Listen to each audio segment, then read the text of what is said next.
Hi, this is Jay. Welcome to Bright Ideas. Here are the 5 models of disability. Number 1 is moral or religious model of disability. It sees disability as either a blessing or a curse. It is characterized by notions of charity and caretaking. Also, it is considered as the oldest model of disability and is evident in many religious traditions.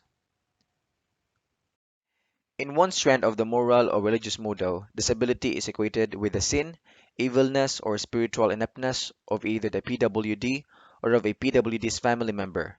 Such a belief can then cause not just the PWD's isolation but also the exclusion of the entire family unit from communal events.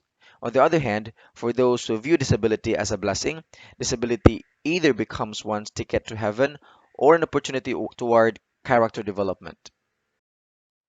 Number 2 is Biomedical Model. What was not as apparent was how it paved the way for people to also shift mindsets from a religious perspective to a more evidence-based model of disability called the Biomedical Model. Disability is seen as a medical problem that resides in the individual. It is a defect in or a failure of a bodily system and as such is inherently abnormal and pathological.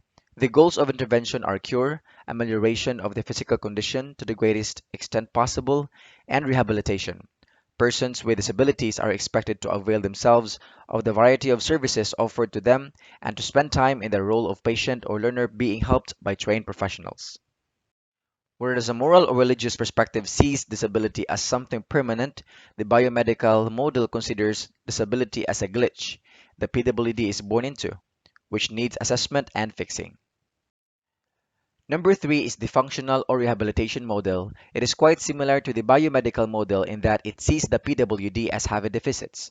These deficits then justify the need to undergo rehabilitative intervention like the therapies, counseling, and the like in the aim of reintegrating the disabled into society. The main difference between the two models is in the concept of habilitation and rehabilitation. The biomedical model often suggests habilitation, which refers to help given to those whose disabilities are congenital or manifested very early in life in order to maximize function. On the other hand, the functional or rehabilitation model refers to the assistance given by professionals to those who have an acquired disability in the hope of gaining back one's functionality.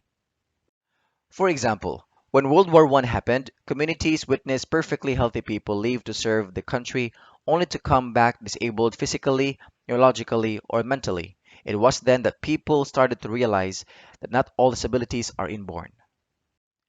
Number 4 is social or sociological model.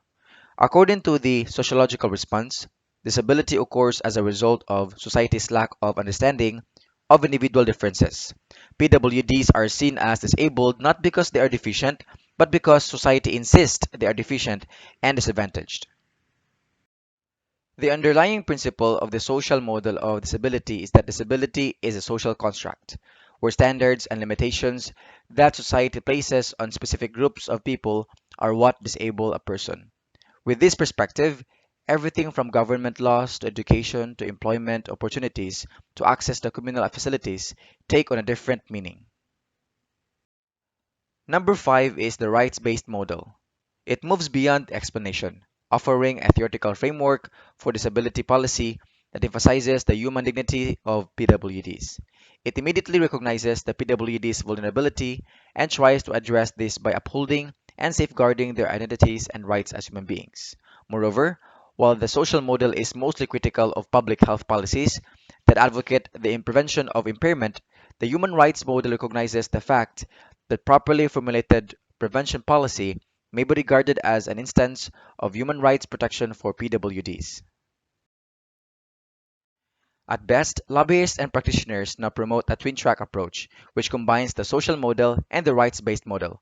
A marrying of the two perspectives allows for holistic changes to occur, with the option of promoting individual needs whenever necessary. For instance, in education, this would mean allowing a PWD to join the mainstream, yet be given opportunities for disability-specific programs in case additional support is needed.